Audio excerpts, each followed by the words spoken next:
Hi, everyone. Welcome to the Empowering Patients Podcast, your weekly take on all things related to new care models in healthcare, remote patient monitoring, chronic care management, and hospital at home. I'm your host, Theo Harvey, and I'm the CEO of SensorMed, the leading full service RPM platform in the industry. Today, I'm so honored to have on my podcast Nicole Williams, Portfolio Innovation Partner at UCB. Hi, Nicole. How are you? Hi, Theo. I'm so happy to be here. How Oh, are great. Happy to have you as well. So, briefly, Nicole is a dynamic leader with over 20 plus years of accomplished career with prestigious healthcare organizations and is currently works in strategy innovation at UCB Pharma. But Nicole has been responsible for leading strategic partnerships between UCB Portfolio Innovation Teams and influential external executive stakeholders by creating innovative collaborations focused on health equity, shared decision making models, and holistic care approaches within integrative health systems. Nicole is also dedicated to serving and giving back to the community. She has served on the Harvard Debate Council Board, New Leaders Council Advisory Board, and United Way of Greater Atlanta. And in recent years, she served on the Fulton DeKalb Hospital Authority Board Grant Selection Committee, which promotes several general healthcare needs by providing grants to community-based health organizations. So, Nicole, you've done a work a ton of work in healthcare. So we're just honored to have you here today. Great. Thank you so much for that, Theo. I might have to take out that 20 plus years. I think it's dating me now. No worries, no worries. So, well, real quick, typically what we get started with, I like to, set the mood with a general healthcare story that I read in the news. And I think one of the things that we're talking about is remote care and how it's, transforming healthcare. And one of the things I saw in the story was around a startup that is taking advantage of the many hours low income Americans spend in laundromats to help improve access to healthcare. So yeah, so this startup called Fabric Health is aimed at helping low income people receive improved access to healthcare while spending time in laundromats. They say people are busy, but everyone needs clean underwear, said the co-founder. And we need to build systems and services that fit their lives instead of asking them to squeeze something else in. So, I've seen a lot of this. We talked about this on one of my podcasts about, meeting people at, haircuts and getting haircuts, while they're getting haircuts, beauty salons, things like that. What are your thoughts about, especially for, underserved communities, putting healthcare in front of them wherever they are? What are your thoughts around that? I mean, I totally agree. You got to meet the patient where they are, right? And I hear that time and time again from providers. And that's why you're seeing a lot more people on social media doing certain educational topics. And I think also we discovered during the pandemic that there's a new category in the social determinants of health. And it now includes technology because we realized during the pandemic, a lot of people didn't have access to technology. So they're not able to research certain things about, skin conditions or whatever type of medical conditions that they're trying to research. They're not able to do telederm sometimes or telemedicine. So I think it's great to meet them where they are. And, talking about barbershops, I know that there was another innovative program that actually included education on HIV. A lot of barbers and stylists, they almost act like therapists to a lot of their customers. So just to be able to provide that type of information right where they are so that they can understand how important it is to take care of their health. No, great point. Yeah, there was a company, I can't remember the name, but yes, they were going to barbershops, giving out blood pressure monitors, right, and helping them with that. And we're looking at doing something around Black men health awareness, and really helping them with, hypertension and diabetes. So I think, trying to reach, and I think we're talking about doing it potentially at a big Kappa event, which is a large, African American, fraternity. And so I think, to your point, healthcare, during the COVID it laid bare the disparities in, underserved communities, especially Black and Latino communities. So Mhm. I'm hoping that we're going to see more of these innovation, around, bringing healthcare to the people, not just with mobile buses and all that, but like you said, where they go. And so I want to see more ideas like that hopefully come to the forefront. It's interesting. I met a resident out of a university in the Northeast at a Psoriasis Foundation meeting. And basically, she was reaching out to me because she was trying to get some funding for her hair loss project that she was doing. And I was trying to find innovative ways for her to kind of get the education across. And so she was dealing with alopecia, and that's definitely been in the news lately, but just talking about hair loss and how many hairstylists are the first people to really notice these kind of hair loss patterns in patients. And so it would be beneficial for them to be educated on some of these topics so that they could encourage some of their customers to seek medical care. Oh, great example. You're right. And it's kind of like healthcare has to be integrated into our lives. I mean, it seems like the whole world stopped because of healthcare, COVID. Yeah. And so now that we're slowly emerging of our cocoons and traveling and doing different things, I think we're trying to figure out how we kind of incorporate that now that people are working from home more, right? I mean, Mhm. behavior has changed a lot, and people realize they can see their doctor via telehealth. Yeah. So I'll be curious to kind of see how these trends continue over the next 10 years.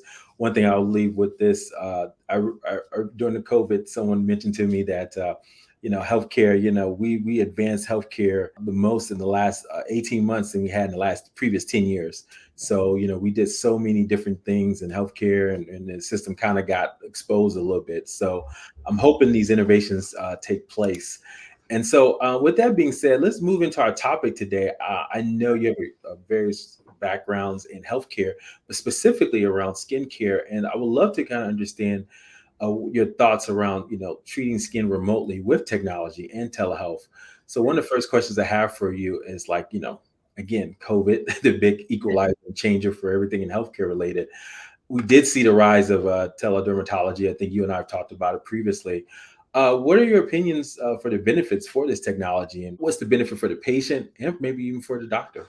Sure. I would definitely say that, telehealth has increased during COVID, right? It was something that really wasn't expected to now it's transformed to like patients are almost demanding it. Like we want on demand everything TV, Amazon service, and our medical care now. So I think with one of the benefits is that a lot of these patients were not able to travel to see providers because maybe they live an hour away and they're being referred to a medical center, and it's kind of hard to get into a lot of these different specialists. So it was taking 4 to 6 months to see a provider live. And I think with the option of doing telehealth, it could be offered at some alternative times, maybe even before clinic or having late night clinic hours. That's something that I've seen that has been done for a lot of different academic centers. But a lot of those patients, they have trouble even getting a ride to these institutions that might be an hour from their house. They have to take off work. And so when a lot of these patients that have social determinants of health or health disparities, if they're not working, then they're probably not making money. And so that's not really great for them. But if they could have a telehealth appointment, it might be easier. And then I think also if they're able to get in a lot sooner, they could catch maybe their issues sooner than later and having it progress. So I think being diagnosed early is great. And one innovative way that I've heard of an institution in the Northeast and using telederm during COVID was that they were using a satellite clinic in these rural areas, and they would have the provider on the telehealth visit, and then they would have a nurse or a medical assistant in the satellite clinic in these rural areas actually taking photos of the skin disease issues that the patient was facing so that they could have really clear pictures. The medical assistant or the nurse knew exactly what to take the picture of. They could actually touch and feel the skin as well and report that back to the provider.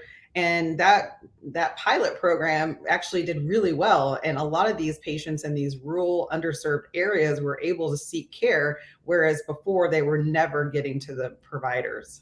Mm, great example. I mean, Mhm. definitely. I think, again, the themes of, meeting people where they are. And I love that kind of having these satellite locations to kind of treat patients. Well, look, this is the beginning of it, right? Yeah. So, where do you see this going, this technology going? I mean, with, treating patients remotely, what are some of your thoughts around that? I mean, I think adherence rates are going to increase as well. I see a lot of patients wanting to do services at home. So, for instance, within psoriasis, you have phototherapy or light therapy boxes that can be delivered to patients' homes. And I think some of the technology that goes along with that is now providers can actually see when they turn that light box on. So they'll know when the patient is actually doing their therapy. I think that's one way to kind of track and, kind of have a complete circle back to the provider on if the patient is actually getting their treatment. I also see more and more telehealth in regards to therapy, which is, I think, is really great for skin of color patients or even just skin disease patients because they deal with so many psychosocial issues. And so they're needing the therapy sessions to kind of talk through their depression and anxiety. When we might have cholesterol or high blood pressure, when you look at me, you actually can't tell that I have high cholesterol. But with a patient that has psoriasis or maybe atopic dermatitis, it's out front. It might be on their face, their hands, their neck, their arms. And so that brings a lot of psychosocial issues for those kinds of patients. So I really feel that like telehealth with therapy really increased. And I think that is going to be increasingly going forward, and especially helping patients with skin disease. It can help them, talk about, stress management, diet, nutrition, sleep inflammation, as well as like social connectivity and maybe sexual dysfunction.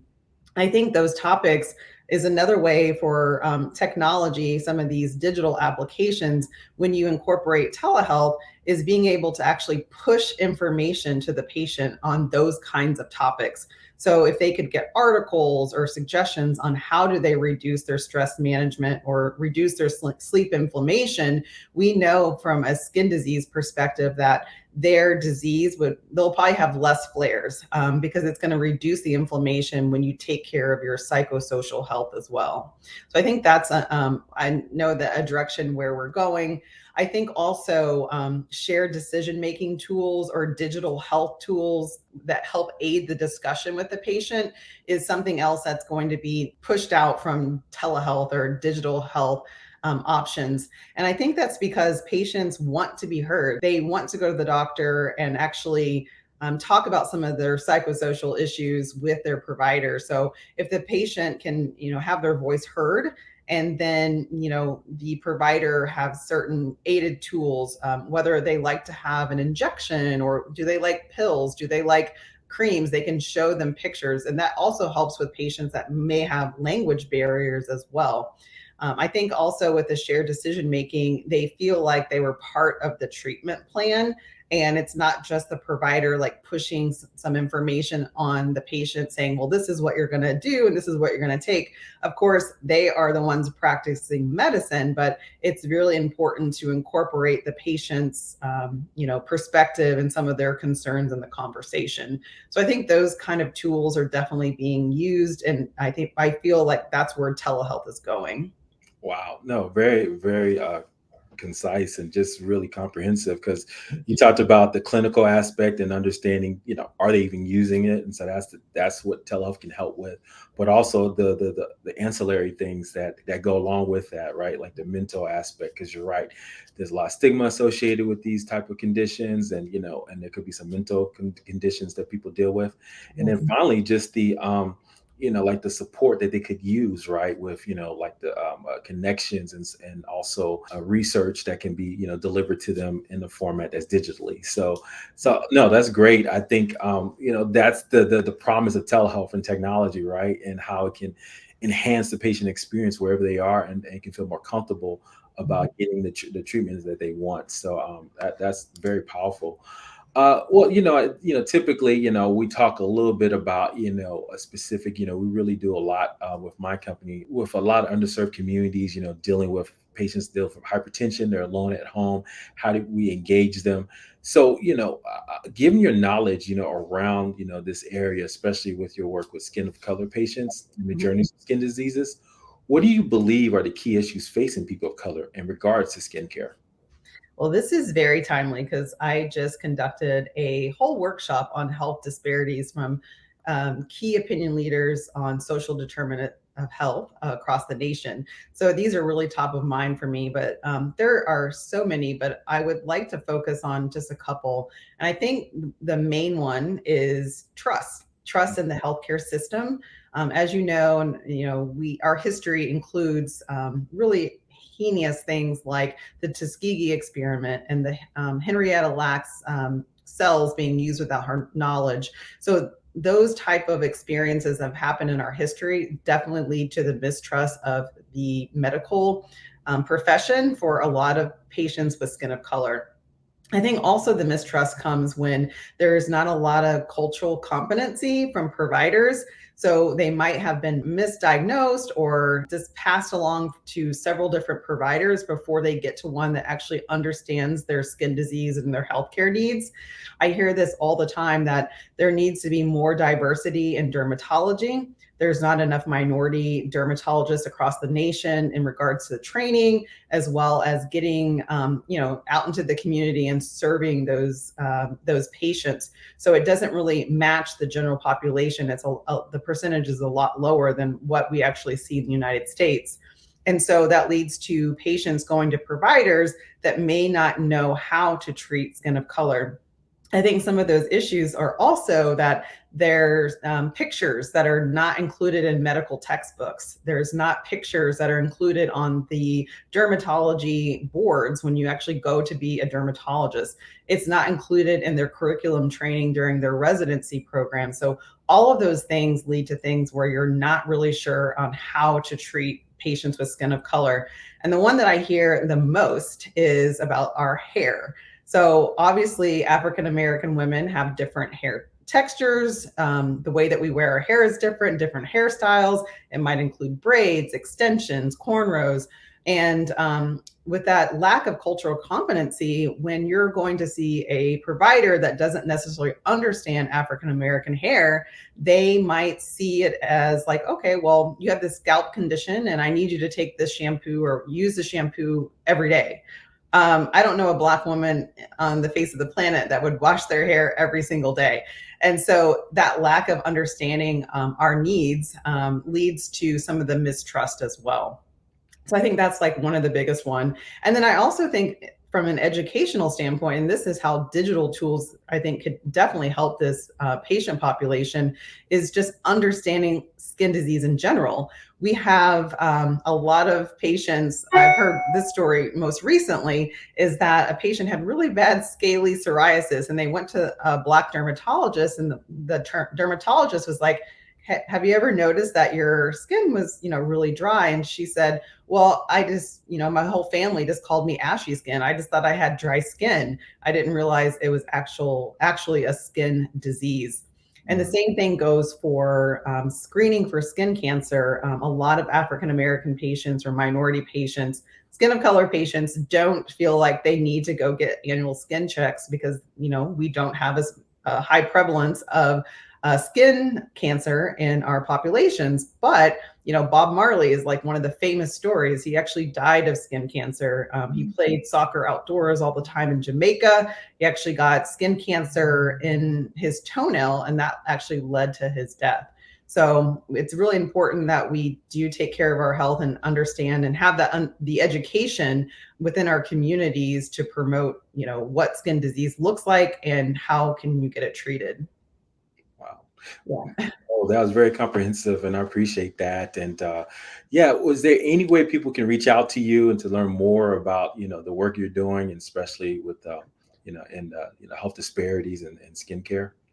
Sure. I mean, I guess you can just take my personal email down. It's a complicated one because my name is Nicole Williams. So you have to get kind of creative with your email address, but it's nicole.l.williams, the number one at gmail.com. Great, great. Well, I learned a lot. So thank you, Nicole, for your time today. I really appreciate it. That's our show for today. But please, everyone, like and subscribe with us on Apple Podcasts, Spotify, Stitcher, wherever you listen to any of your favorite podcasts. Thank you for being on this journey with us toward better patient health. Take care. Great.